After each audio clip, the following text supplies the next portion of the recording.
Welcome to another episode of Car Ride Conversations with Chronically Rye, featuring me. I'm Rye, and we are in my car.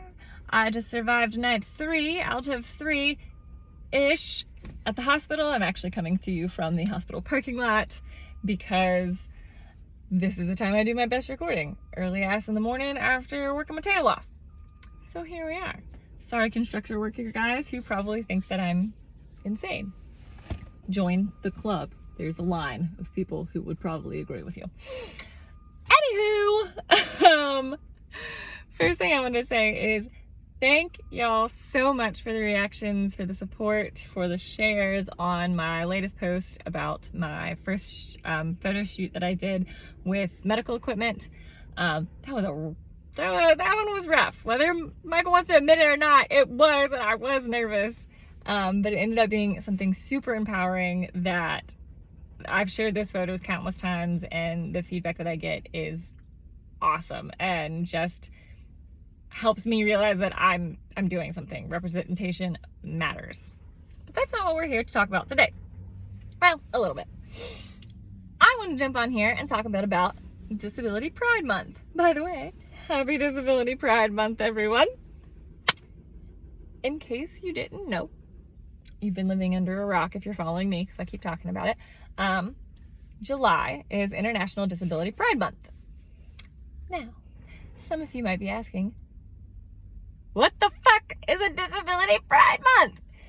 Why am I just hearing about it? Well, let me shed some light, because Mama took notes this morning. A little bit of history for you. Disability Pride Month. Obviously, Disability Pride is not new. Disability Pride Month is not a new thing. The very first Disability Pride Day was celebrated in Boston in 1990, and the very first Disability Pride Parade was celebrated in Chicago in 2004. Now, Disability Pride Days, weeks, and month are celebrated worldwide during the month of July. Why we picked the hottest goddamn month out of the year in the United States, I'm blaming you, Australia. No, just kidding. I don't know.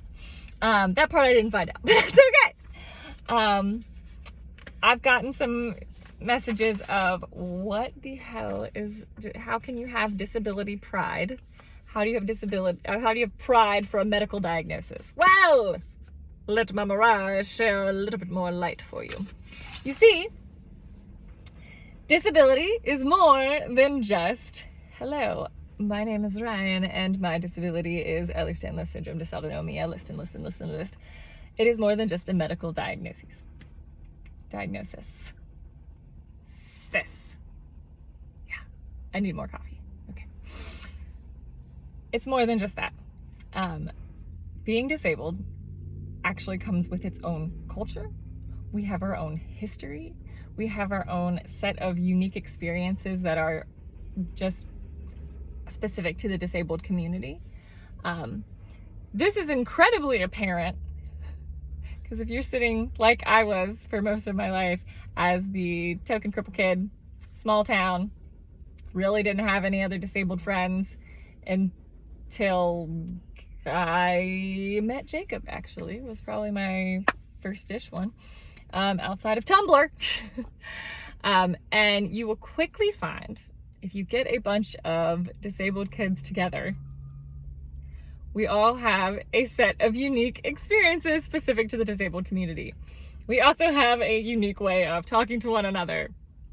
If you are like me and my friends who are disabled, there are a lot of cripple jokes. There are a lot of jabs about each other's physical issues, or it's disabled people sound horrible to each other from the outside world, but that's the thing, right? Because if you think about any kind of minority historically, we almost have our own way of speaking. The only thing I can really compare this, actually the only thing, I've got several things I can compare this to. For me, growing up in the South, being a Southern country, slightly redneck woman, we have our own way of speaking. We have our own set of ways that we interact with one another that we won't necessarily translate to people who didn't grow up that same way. Same with being gay. That's why pride LGBTQIA plus pride, there's a lot of prides going on here, woo, is so important, because more often than not, I was the token queer kid. I didn't have a lot of other people to explain what it felt like growing up different, growing up queer, growing up disabled, growing up hippie in a conservative town, growing up different. When you are the one that's different from the whole, again, it tends to be kind of lonely. It also tends to be, you are seen as the representative for your group. If I'm in a group of friends who are not medical, I'm the token healthcare provider friend. They're going to ask me all the questions that have to do with health. Gay things, disability things, sexuality things, Ryan things. I'm the representative to these groups as someone from these communities that they don't technically come from. Are they going to understand the way that I speak to other disabled people? Are they going to understand the experiences that we all share and that we kind of can speak about when we're together? No, not at all. Which brings me to why Disability Pride Month is so important. Why Disability Pride is so important. You see, people need education about things that they do not understand. If you did not grow up disabled, with a disabled family member, close friend, in a community with a lot of disabled representation, there's a lot about our world that you will not understand. It's of no fault of your own, other than you've just never come across this. I cannot say that I understand the inner workings of every minority group in the history of the world. That would be ridiculous for me to claim. So it would be ridiculous for me to expect every able-bodied person to understand my disabled experience and understand why certain ableistic things upset me. Let's talk ableism for a sec. So I've seen a few posts, I've seen a few videos that I've gotten sent to me. I will not name names. Y'all know that's not my jam here. It's just made me spark, hey, I want to educate a bit on my side of that. Just because we don't like the word ableism doesn't mean it doesn't exist, right? I don't like racism. Who the fuck does? But I can't say, oh, it doesn't exist. It's name calling to call someone racist. No, it's accurate. No, it's factual. The same with ableism. Unfortunately, ableism exists. I am currently the only wheelchair using nurse in my hospital. I am also the first wheelchair nurse in my hospital, which means there are growing pains. There are things that the people who built my hospital didn't think about. They didn't expect a disabled nurse to be the one behind the nurse's station, to be the one in the med room, to be the one, behind the scenes. Hospitals are historically, I would hope, for the love of God, very accessible places for the patients, for the visitors, not for staff. And that's okay. Well, it's not okay, but